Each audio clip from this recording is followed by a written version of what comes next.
Hello, John. Good afternoon. Welcome to our new webinar. I wanted to keep my share screen up for a second, John, so we could thank all of our sponsors for our California Preservation Awards. And if you visit our website at californiapreservation.org, you can see all of their information, and also you can register for the rest of our programs. All right, Thank John. you. Just a few quick notes about today's program. This is part 2 of our series on entitled Modernism in California, part of a 3-part series tied to our Preservation Design Awards program. Last week we had a program on Tuesday. This week it'll be on Tuesday, and next week it'll be on Tuesday. But we also wanted to remind people that this Thursday we have a special program in what is called Kumo Space, where you can walk around and interact with our sponsors and some other members as well as project participants. So we encourage you to look at our website for more about that.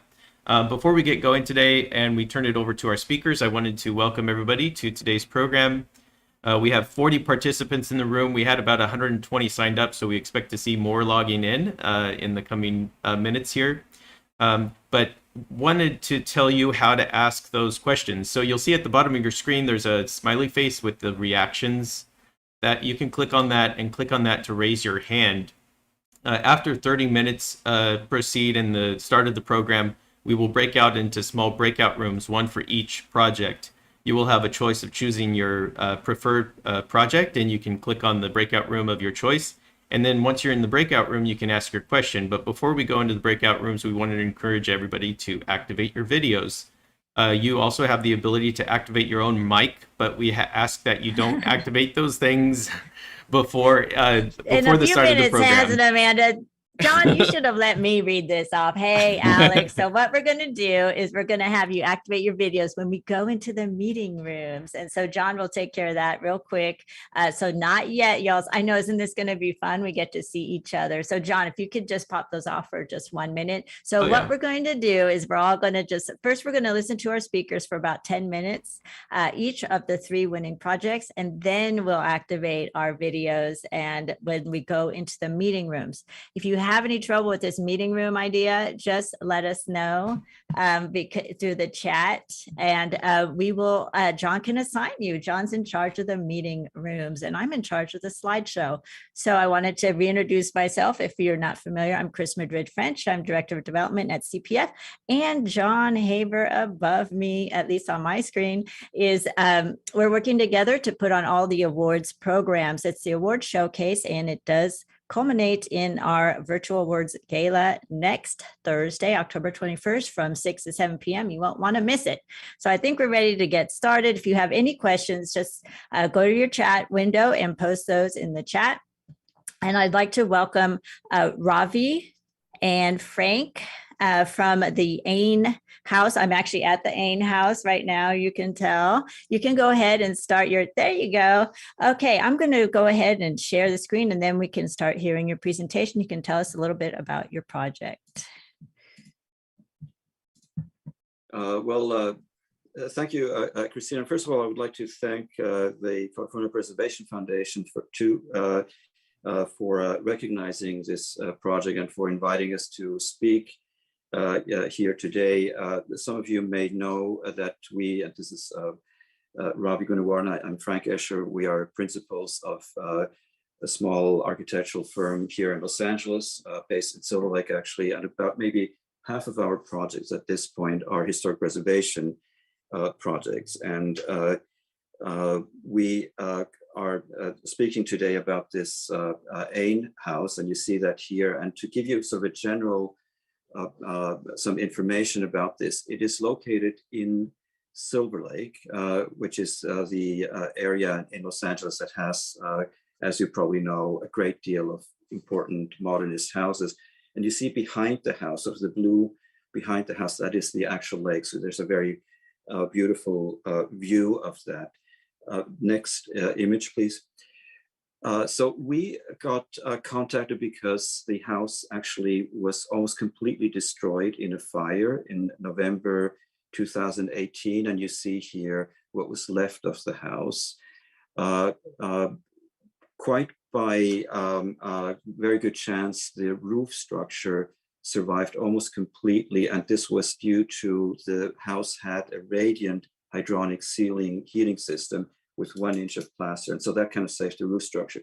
But you can see that a lot of the house was destroyed. We had to first shore it up and start to measure this. And next image. And the reason we had to measure this was the biggest challenge on this project was that with the house, the only known set of drawings was lost. And you see on the top left what we found of the drawings. The house was by Gregory Ain. We checked in the Gregory Ain archive at UC Santa Barbara. There were no drawings there of that house. We found a drawing of an an unidentified building. That's a drawing at the bottom left that we then recognized as being a presentation plan for our house. And once we started looking at that more carefully, the person working in our office on that, Sasha Plotnikova, recognized that this house was very similar to the house that Gregory Ain had done in 1950 for the Museum of Modern Art. And Ravi will speak more about that. And so at the top right, you see a plan of the Moma house. So that is something that we were able to get. Based on that drawing or that set of drawings, the measurements that we made, and the knowledge that Gregory Ain quite often, once he had developed a detail, he sort of kept on repeating that throughout his career. Based on that, we were then able to recreate a fairly a detailed set of new construction drawings. And so at the bottom right, you see actually a sort of slightly cleaned up floor plan. Then the next step was that the house was not listed as a cultural historic monument with the city of Los Angeles, and it was not listed on the Getty funded Survey LA, which is an index of architecturally significant buildings in the city of Los Angeles. And this was because the house was done at the time when Gregory Ain was splitting up from his partners, Day and Johnson. So the name on the building permit was Day and Johnson. Because the house was sort of hidden behind this wall, it had been missed in the Survey LA. So we had to then first explain this to the Office of Historic Resources, get it retroactively designated so that we could work with the state historical building code. Next. And just very quickly, you see on the left side, you see a site plan, and on the right side, you see on the upper right, the floor plan for the upper level, and on the bottom right, floor plan for the lower level, which is now a bedroom, was originally a painting studio for the original client. So Ravi will speak more about the history of this. And next image, please. So as Frank mentioned, Sasha Plotnikova from our office, while doing research on the project, noticed the similarity to the MoMA exhibition house. There's a very interesting history there itself. The MoMA exhibition house was based on a composite of various plans from a project that Gregory Ain designed in 1947 called the Los Angeles Community Homes. The project was denied government loans because it was a racially integrated housing scheme. And because of that as well, there was an FBI file opened on Ain for communist activity. The notion of racially integrating a neighborhood was seen as something foreign at the time. This was all part of a study and an exhibition by Catherine Lambert and Christian Robbins that took place in 2017 called This Future Has a Past, an exhibition at the New York Center for Architecture. Next. And here you see photographs of the completed project. On the right are the living room, and then on the left you see beyond this counter is the dining room and kitchen at the far corner. Next. And here you see the similarity to the MoMA exhibition house. So on the left is the exhibition house, and on the right, our completed project.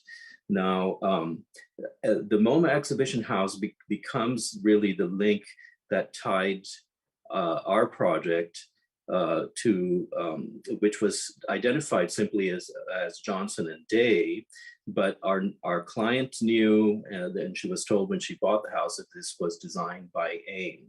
And so tracing these plans then links it very closely to the MoMA exhibition house, which was known to be a collaboration between the three architects, as well as MoMA staff and Philip Johnson himself.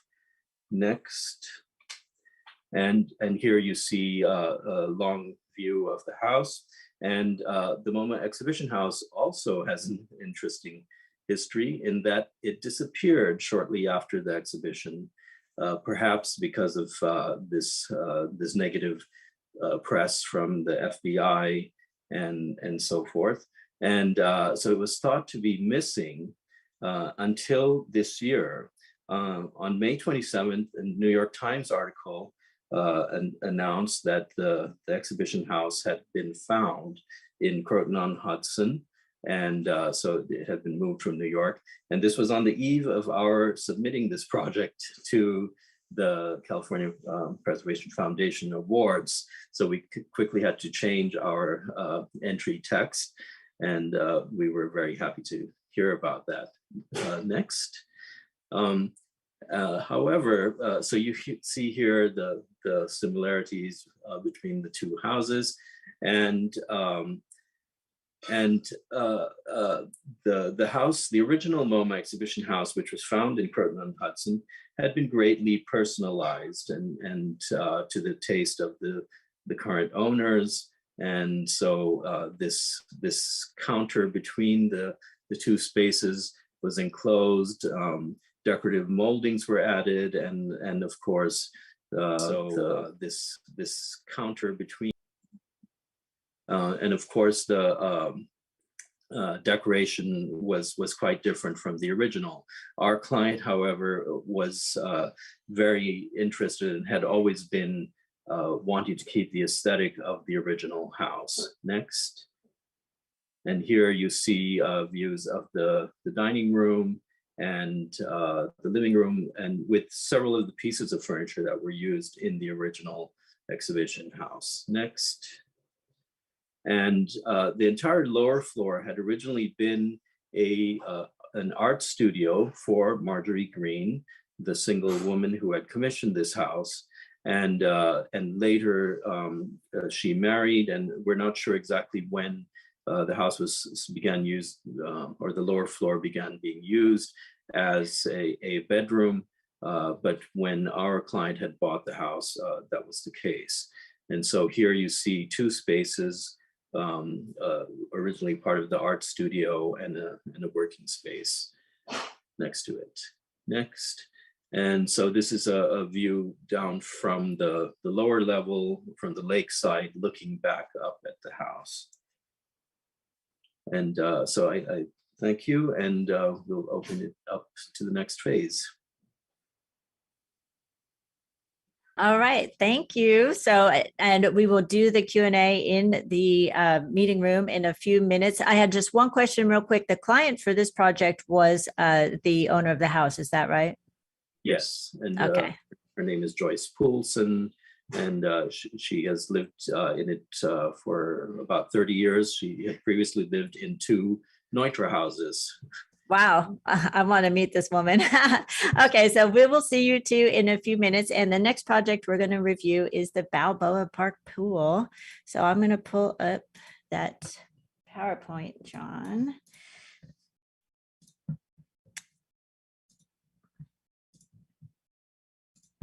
Okay, go ahead. I'd like to introduce Susan. Go ahead and just tell me next when you want to go to the next slide. All right, thank you. I'm Susan Voots with ELS Architecture and Urban Design. We partnered with Kuth Raniere Architects for this project, the Balboa Park Pool, and I was the project manager. Next slide, please. It was built opened in 1958, permit drawings dated 1956, I think. And it was a really well-used, beloved part of Balboa Park in San Francisco, as well as being the home to the San Francisco Marionettes, who are one of the oldest, if not the oldest, synchronized swimming teams in the country. When we came to Balboa Park Pool, it was really in disrepair. It had been corroded from inside and outside, the salty air around the park, as well as the corrosive chemicals from the pool inside had really taken their toll, and deferred maintenance also as well had really deteriorated the structure. Leaks that had not been repaired had deteriorated the concrete. Next, please. So you can see from this slide, the top left is a site plan of the original building drawings. It has this interesting geometry with a semicircular entry ramp that was an important part of the historic character of the building. But the entry itself was really not all that welcoming, and it didn't really serve the needs of the pool users today, but it was an important part of the history. So we kept that. We had to rebuild the ramp because it didn't meet ADA accessible slopes today. And we added a new, more welcoming entry and entry canopy, which you see on the lower left. And we preserved sort of a vestige of that semicircular ramp in the pavement and in the planters leading up to the building, as a part of a nod to the history of the building. And then in the lower right, you see the view from above as the pool is today. Next. So this is the entry ramp that I was just talking about. We rebuilt that. You can see the entry to the building. The original doors had been replaced long before. It was really not very welcoming, and it didn't serve the pool users very well. You also see the existing window system here, which was made up of steel, sort of standard steel sections, steel tubes, and steel flat bars, which originally we wanted to repair and replace, but you'll see as we go along that the corrosion that we found in the steel as demolition started to happen just kind of made that impossible. So here on the right, you see the entry canopy that was added, separated from the building to create a more welcoming entrance for the community. Next. So the important historically significant parts of the building were the concrete structure. There is an existing wood structure inside the ceiling of the natatorium, and the general configuration of the building and the entry ramp. So we focused really on preserving those features as best we could with the limited budget that we had. So the building needed a complete seismic upgrade. So we added the steel brace frames you see in the center, and then ultimately a new window wall system as well that you see in the bottom. Yes, next. So part of what we did was to strategically remove things. So here on the upper left, you see some metal siding that was added to the clear story windows above the front of the building because there had been leaks over time. And so the response was to just sort of cover it over. And you see that in the lower left, there's some windows that were completely covered by metal siding. And then in the right, you see the final version where we were able to open up at least a portion of those, the clear story, and get some light back into that. You also see flanking the center of the locker room area where we added some new concrete shear walls to brace the existing concrete walls. Next. So here you see the windows that we were faced with when we started the project. The original Plastic glazing, which was shown in the building drawings, had been replaced at some time with fiberglass that was totally yellowed over time. And as we started to get into the project, we fully expected in the beginning that we would be able to rehabilitate these steel shapes. But as we started to get into the project, it just became apparent that there really wasn't that much left, and we couldn't afford to build new steel windows. In addition, steel would corrode over time with the chemicals that come from the pool chlorine. So we created a new window wall system, curtain wall system with aluminum mullions, which had a spacing that reflected the character of the original. Next. And concrete repair was a big part of what we did too. We worked with Shani Elsner, Brian Kehoe at WJE. They came out and sounded the concrete and came up with a plan for repairing cracks and spalls. In addition, we're again removing a lot of paint and a lot of discoloration on the existing concrete. Next. And on the left, you see also part of what we did, removing these sort of gumdrop-like acoustical treatment and adding just very simple acoustical treatment between the beams of the wood ceiling that was to remain. And the mural that you see at the back is a mural that was a result of a competition within the city for artists to provide a mural, and it reflects all of the diversity of the neighborhood and the people having fun in the pool, as well as the history of the pool. And that is built on a new wall that was built to create a plenum for the mechanical system in the back. So that's built out in front of the existing concrete walls. Next. Oh, one thing I forgot to mention about the last slide, an important part of what we did was to create new sources of revenue for the city.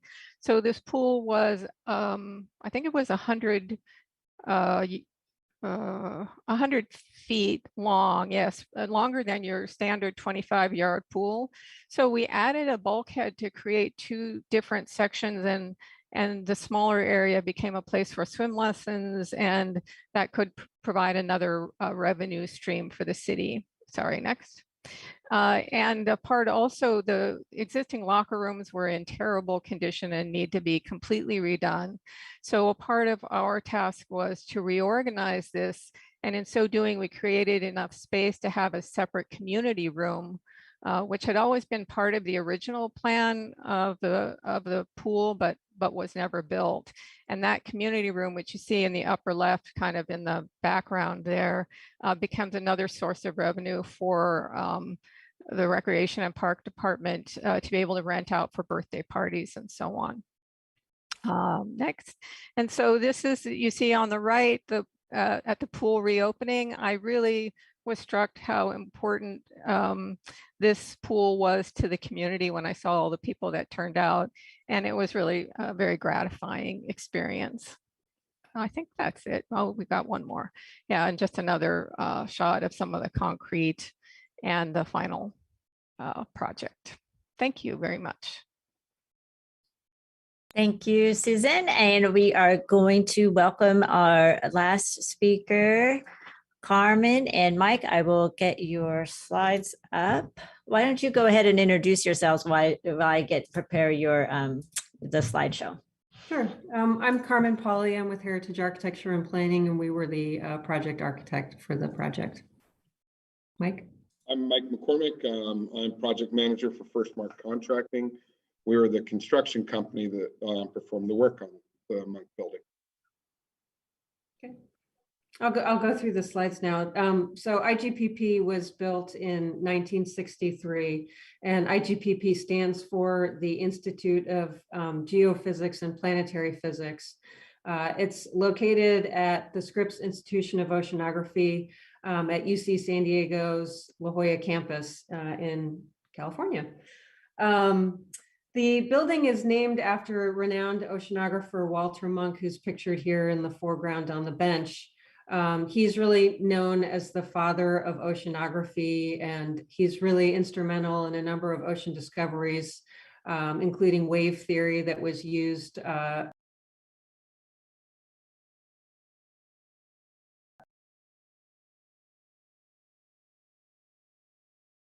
that whales can communicate underwater. The building is, next slide. The building is also designed by renowned local architect Lloyd Ruaco. And Lloyd's work is really, in terms of regional modernism in San Diego, I'd say Lloyd Ruaco is one of our most important architects. And he's mostly known, I think, for his residential work. He's got hundreds of projects in San Diego. So IGPP is really one of a few institutional buildings that he did, but it does employ all of his signature details that he's so well known for and regarded in residential architecture on a much bigger and grander scale. Of note, I think, is his use of redwood, both as a structural component and as an exterior and interior finish. Just the post and beam substyle of modern architecture, which he used here, which has, the very horizontal massing, deep roof overhangs. And in this case, he also used continuous walkways on all sides of the building to sort of accentuate the horizontality of the building. The layout of the building has offices on the upper floor and laboratories down below. Our restoration project was basically the building has continued to function for its original use. Actually, you can go back to the previous slide. That would be great. Yeah, there we go. It's continued to function as an active laboratory space since its construction in 1963, which is actually pretty remarkable. But the building is located, as we can see in this photo, right overhanging a coastal bluff right above Scripps Pier in La Jolla. So the ocean air and the salts really took a toll on the exterior finishes, being wood, for the last 50 plus years. The university in 2016 did a campus-wide survey of all of their buildings, and this is one of the buildings that they identified as potentially eligible for the national resource. So in addition to, just the internal love for this building, there was sort of a heightened understanding of its historical significance. So in 2018, they undertook this project to sort of investigate what kinds of things they should really be doing to restore the building and to protect it for future generations. So that's where we came in. You can go to the next slide. This shot shows the building after restoration of basically the most exposed corner of the building, which is that part that hangs over the bluff. And it illustrates a lot of the damage issues that we were dealing with. That the overhanging trellis roof structure was sagging on all four corners of the building. This particular corner of the building, which was the most exposed, had a lot of damage to the full height wood frame sliding glass doors. There were a lot of previous repairs, for instance, on the decking where they had used incompatible wood species and then finished them because they couldn't get them to match the original finish. So those are some of the things that we restored when we started the project. Next slide.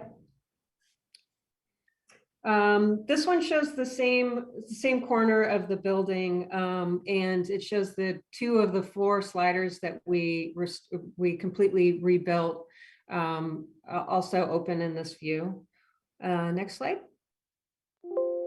This is the north facade, looking at the main entrance of the building. And here, this is a great photo because it really highlights how much of a difference the wood finishing and refinishing made. one of the main signature details of the building was that the structural components like the posts and the beams are actually Douglas fir, and the exterior siding and the trellis boards are redwood, but they had a clear stain that contrasted this sort of very deep brown stain of the Douglas fir members. But of course, over time, all of the wood had sort of deteriorated and taken on like a grade tint, which really didn't show the original design intent. So that's one of the things after reviewing the original drawings and also looking at the interior spaces, which has the same finish, you can really see that that element of the building was missing. So this photo shows that entrance after restoration, showing the new replaced 2x4 trellis members and the selectively replaced structural posts and beams, and just the cleaned and refinished exterior redwood. Next slide. This is a great before and after photo showing what we were kind of dealing with the exterior trellis members. The left photo shows the building before restoration, and in this particular case, one of the sagging corners of the building had been sort of temporarily stabilized. In this case, they actually cut the corner beam, which used to come out at a diagonal. And in order to do that, they had to cut off the 2x4 trellis pieces. And then they realized that the whole thing was very, very unstable. So they installed this temporary wood post on the edge, which was definitely not an ideal fixed situation, and one that we were tasked to restore. So what we did is we removed the entire diagonal beam, put in a new wood beam, except it had a steel knife plate in it, which was completely concealed except for the bolt heads, which we painted to match the beams. So the whole effect is a non-sagging corner that that's structurally sound now, and the repair is virtually invisible. The photo on the right shows another area of the trellis where you can really see the new trellis pieces and the restored beams. Next slide. This photo shows the north patio, which is a super important space in the building. When we visited the building in 2018, which is this photo on the upper left, you can see that that whole section of roof is really sagging, which was because the beams were deteriorated, and so were the posts. So what we did here is we selectively replaced just the damaged beams. The beams that were still somewhat intact, we used Abatron to fill and repair the beams instead of replacing them if we could. We replaced the posts, put in new footings, and of course replaced the 2x4 trellis overhead. Next slide. This is a before and after photo showing the level of deterioration of the trellis boards, and a lot of sections were actually missing. This was one of the ones where it was still there, but you can see that it's heavily discolored. A lot of the boards are actually just cupped and damaged, deteriorated. So we made a call to replace all of those features, and the right side shows the restored patio roof, which also we replicated the original pattern of where the trellises were. You can see here that over the door they had an open beam, and then adjacent to the conference room they had the shaded trellis component. So we used the original drawings and historic photographs to replicate the original layout. Next slide. This is a before and after photo showing the south walkway, and you can really see on the lower left here the level of damage.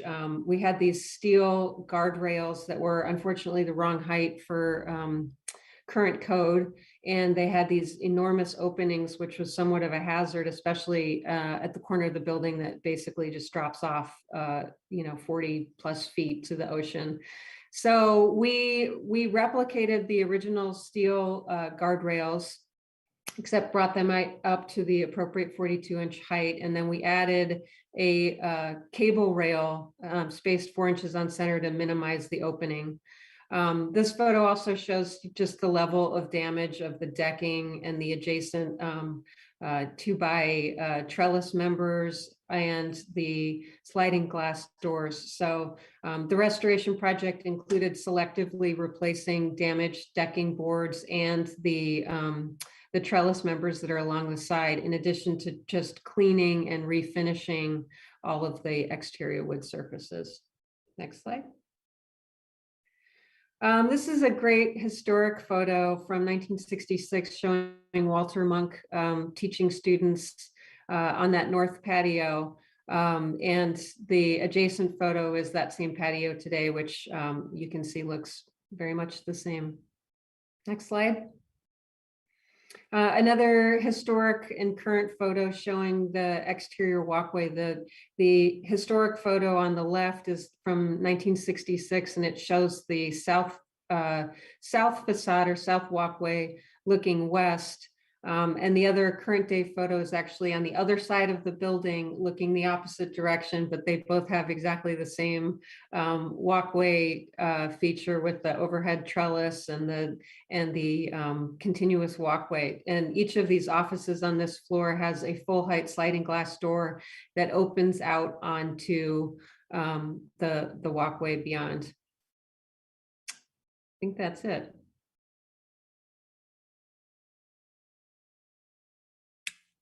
All right. Thank you, Carmen and Mike. John, are we ready for the next step? I wanted to also just congratulate everybody. The speakers can go ahead and turn on your audio and video. And we like to encourage everybody else to go ahead and turn on your video as we split up into our meeting rooms. So now is your moment. Go ahead and turn on your videos. And so, John, do you want to explain how we work these meeting rooms? Yeah. So you will have your own choice of a room here. So feel free to jump between rooms. You should have that ability. So if you decide you want to move to a different project, that's your choice. We will close out at 1 p.m. So at the 12:59 mark, I will be closing all breakout rooms and everybody will be jumped back into the main room, which is the room that Chris and the AIM project are in. Yeah, John, can you make me host real quick? Will do. And then So- what you're going to do when you're in your room and you want to ask a question, you can use the reactions button at the bottom of your Zoom screen. It shows a little happy face with the plus on it. If you hit that button, you'll see raise hand, and that will immediately put your image at the upper left of the screen. And also in Zoom, you can do speaker view or gallery view, depending on what you want to see. That's in the upper right-hand corner. Okay, John, are we ready to split up? Well, I'm going to make you a host after I do the breakout rooms because I need to do this. So I don't get mixed up. Yeah. So we'll see you in the rooms, everybody. Here we go. All right. Thanks, John. I'm going to join the Balboa room right now.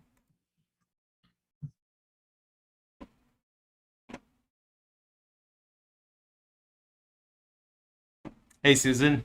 Hi there. So it'll be a second here while we get everybody in the room. Great session. Really learned a lot about that.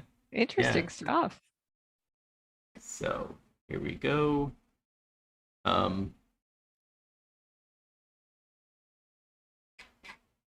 looks like people are starting to join in. Hi, Donald. Hello. Feel free to unmute yourself if you wanted to ask a question.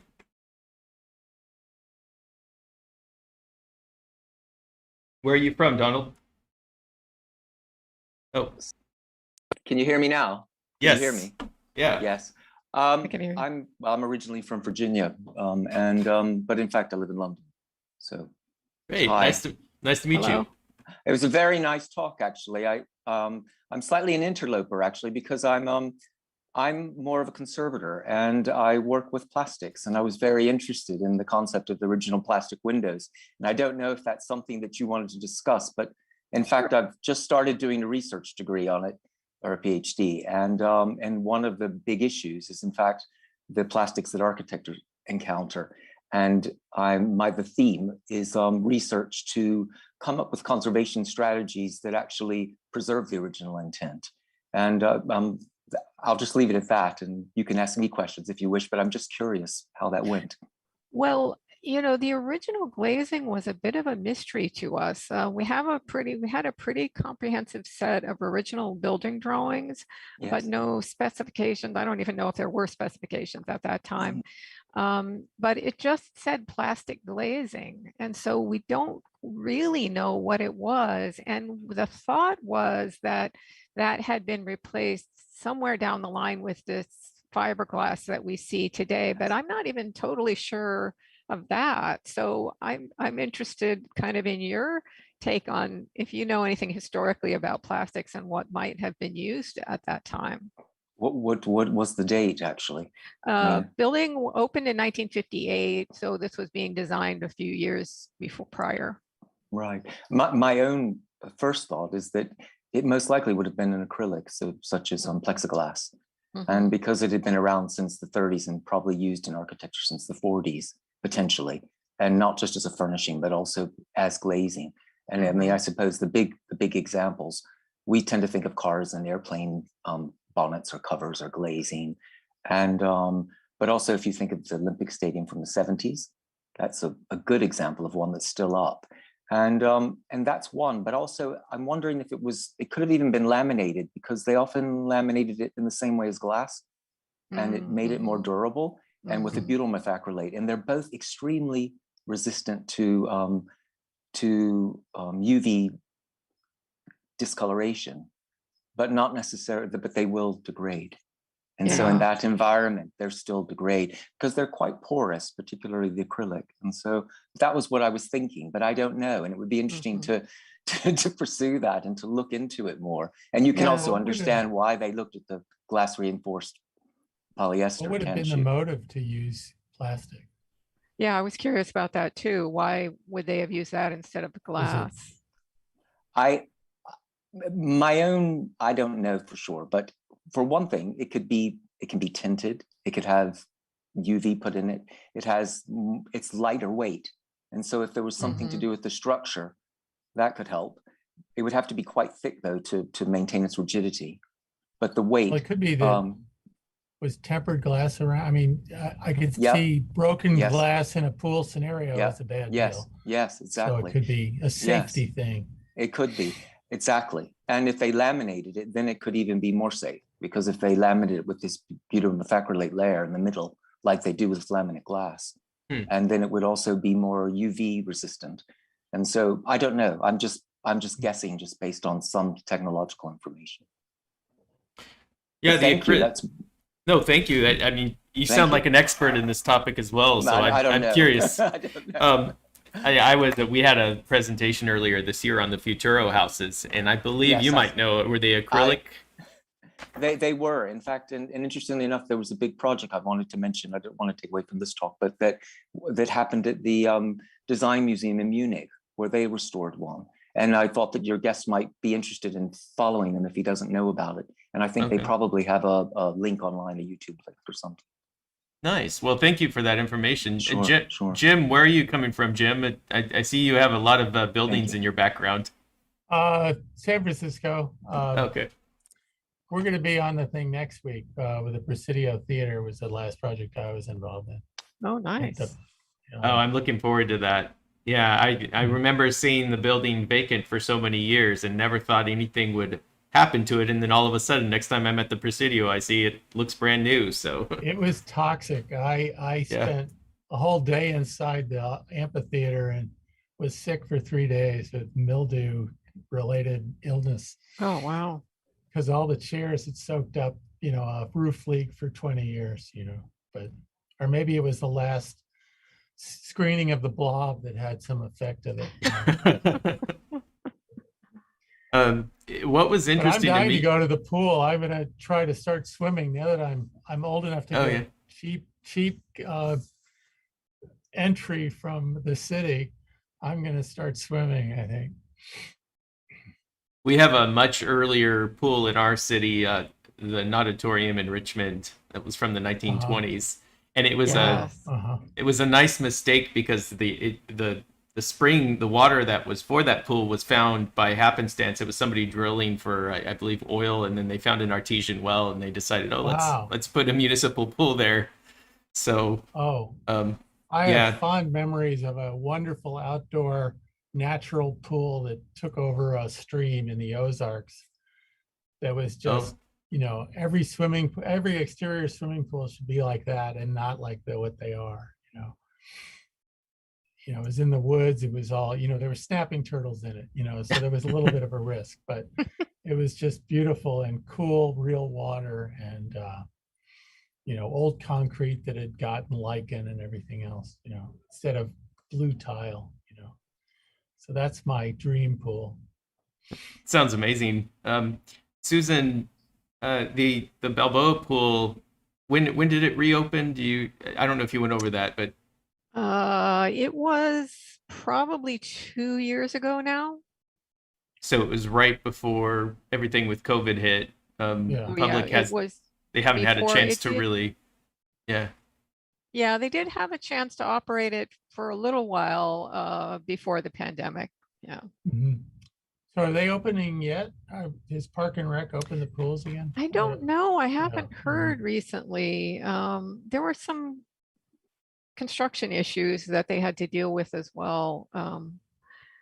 So that was another part of the project that was challenging, is since it's a city project, it's you know, it's all competitively bid. And for a project like this, you know, the historic rehabilitation aspect of it makes that very difficult, because you want someone who is really going to take a lot of care and a lot of time, and you know, so it got done, but not without some bumps along the way, for sure. I think it'll be a popular place as soon as is it fully reopened yet? It probably not. Yeah. Yeah, I mean, it's I think the city's guidelines for indoor spaces have not completely lifted, right? So there will be more opportunities, Yeah. you know, later down the line for people. You know, I couldn't believe how well attended the opening was. It just showed me how what a valuable resource this was. I think Balboa Park is one of the most densely populated areas of the city, and there are lots of kids. And so there was a big community group. You know, when we started this project, there were a lot of community meetings and a lot of community interest, which was really a great part of it. I was curious about the plastics that you were talking about. Are there issues with fire resistance?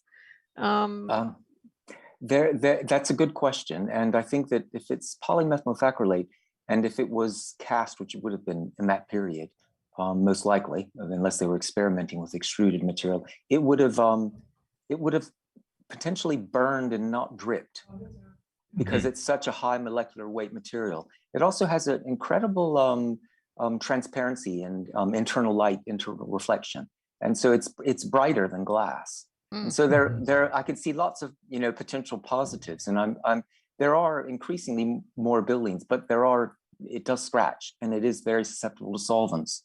And though it might be resistant to salt water, it you know, some combination of chlorine, and if someone then maybe added some ammonia to that, or do you see what I'm saying? And then just went down the white spirit or Stoddard solvent route, they could potentially cause a problem, especially if they used paint thinner. And so it would be a disaster. So, so it would be interesting to know if that architect actually, or that firm actually designed other pools, because maybe there's an entire area here to use for research. They did. They actually also designed the Garfield Pool in San Francisco, which was also recently renovated. I don't know if that pool used plastic glazing originally as well. That has a lot of glue lambs in it that I noticed years ago were in bad shape, but I haven't seen it quite a while. In Garfield. I used to dip my kids in that. We have a few more people in the room here, I just noticed. Anybody else have any questions for Susan or the project team for the... I see M. Johnson here, Braulio. A minute ago, we had somebody from Hornberger. See, somebody's sound is bumping in. No, it's just a really impressive project. Have you ever worked on any other pools, Susan, or is this your first? Yeah, our office does a lot of swimming pools. Most of them are new. This is a really unusual project, and it was an indoor pool built in, early in the built in the 50s. But yes, we do a lot of pools, and they have some unique challenges because the chemicals, especially for an indoor pool like this, are really corrosive. So you have to be really careful with materials that you specify, and just make sure that everything is bulletproof. Even stainless steel will corrode eventually. So that was one of the reasons for going with the aluminum windows, which in some ways, it's really a shame to not be able to save those existing steel windows, but ultimately for Rec and Park, who has not a lot of money to maintain these facilities, it was going to be the best solution for them. Do you Yeah, know we if do. it's? Sorry, Yeah, go ahead. Go ahead. Was that a real struggle to get sort of the license to change up? Or, I mean, who were Well, no, interestingly, we had initial discussions during our planning stages with the planning department. The project was listed as a historic resource, but it didn't have landmark status. So it Right. gave us a little bit more flexibility. And at the time during construction that the change of the windows came up, the Recreation and Park Department, they just said, just do it. Yeah, So, right. they But didn't ask permission.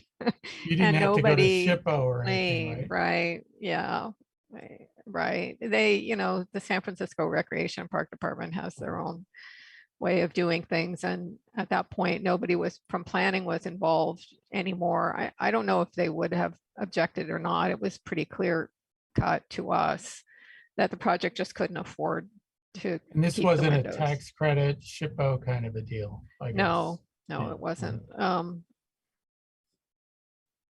The pool, you were mentioning the corrosion issues. Is that, I know in Richmond they used saline chlorination, I guess you would call it, instead of regular chlorine. Was that part of the upgrade? Did they switch to a different chlorination or upgrade the sort of the cleaning system of the pool?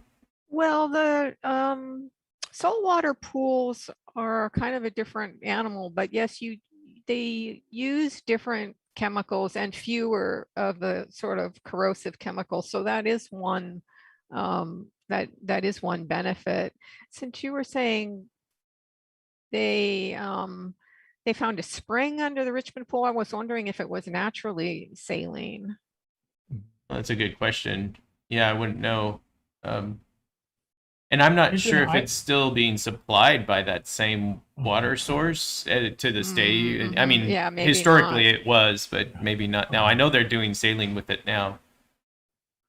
I think there was a question in chat. Is there an iodine system too? Is that, I seem to remember, like there's chlorine and then there's iodine. Is that, I don't know anything Typically, about it. it's chlorine and muriatic acid, but there are other systems that one can use. And we work with a really good pool consultant, aquatic design group who knows this stuff inside and out. So I really depend on them for the technical stuff.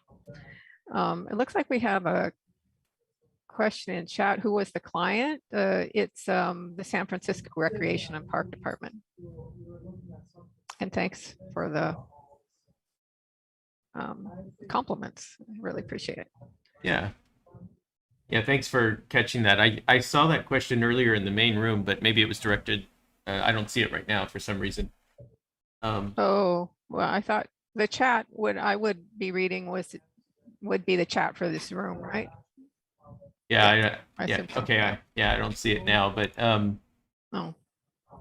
the lighting for the project, you mentioned that it was upgraded to an LED system. How did the color of the space change? I mean, do you have to do color matching with the historic lighting, or did you have it at a certain temperature so it could sort of be what was historically intended for that space? Well, we didn't really have, that's a good question. I don't remember what the lighting was historically. I think it was really poorly lit and underlit. And so the interiors of the building were less historically significant than the exterior of the building. The wood beamed ceiling that you see was definitely a historic feature, but other things weren't as historic. So it didn't come into play so much, but we did do studies, photometric studies to make sure that the lighting was going to be sufficient. We wanted it to be very low key, and we used some really small LED light fixtures because we didn't want to detract from the overall, feeling of the space.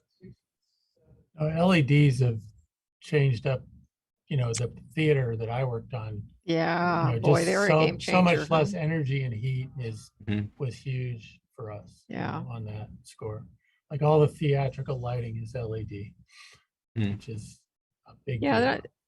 Yeah, another challenge of a project like this is that we needed to upgrade all of the mechanical and electrical systems. So you can imagine a mechanical system that was built in 1950s for a building like this, it probably wasn't ever really adequate. So finding ways to thread those things in and get the ducts and the units that you need and everything with, and still maintaining the historic character, is a real challenge. And it's one of the things that makes this work so interesting as well. Mhm.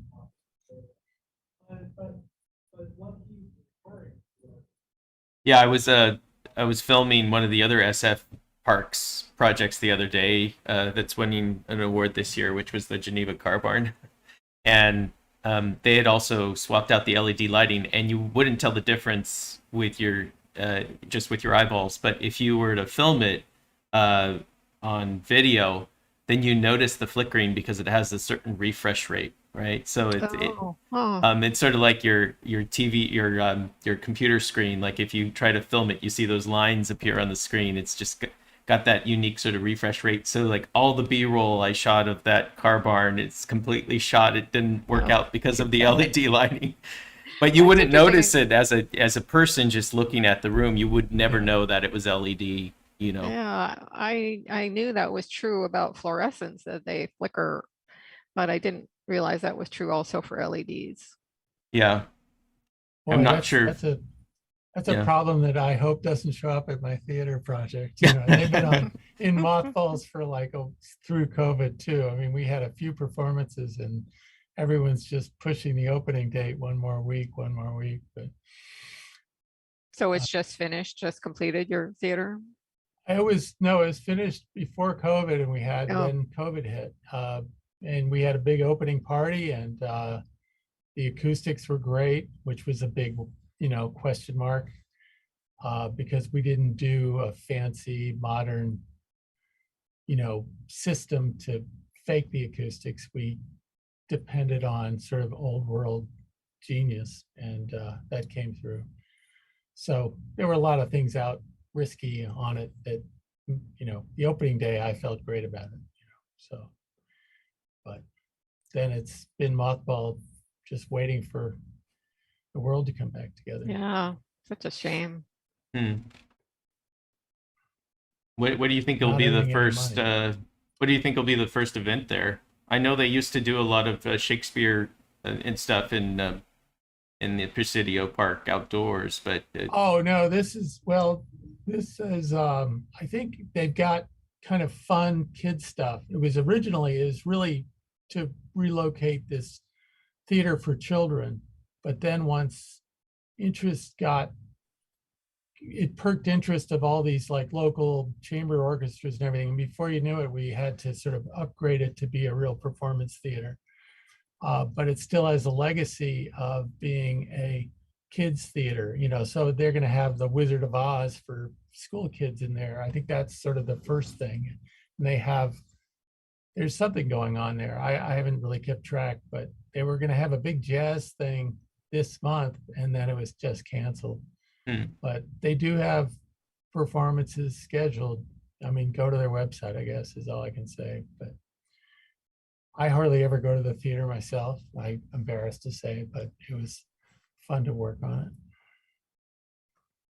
Great project. I'm looking at the time here. I'm going to close the room, but we still have another minute or so, 60 seconds before we get kicked out of this room. So I just wanted to thank you, Susan, for your time today. Yeah. And I'm looking forward to going to the pool and checking it out. I will Yeah. definitely visit your building. So Yeah, well, thank you. It's been a pleasure. Thanks.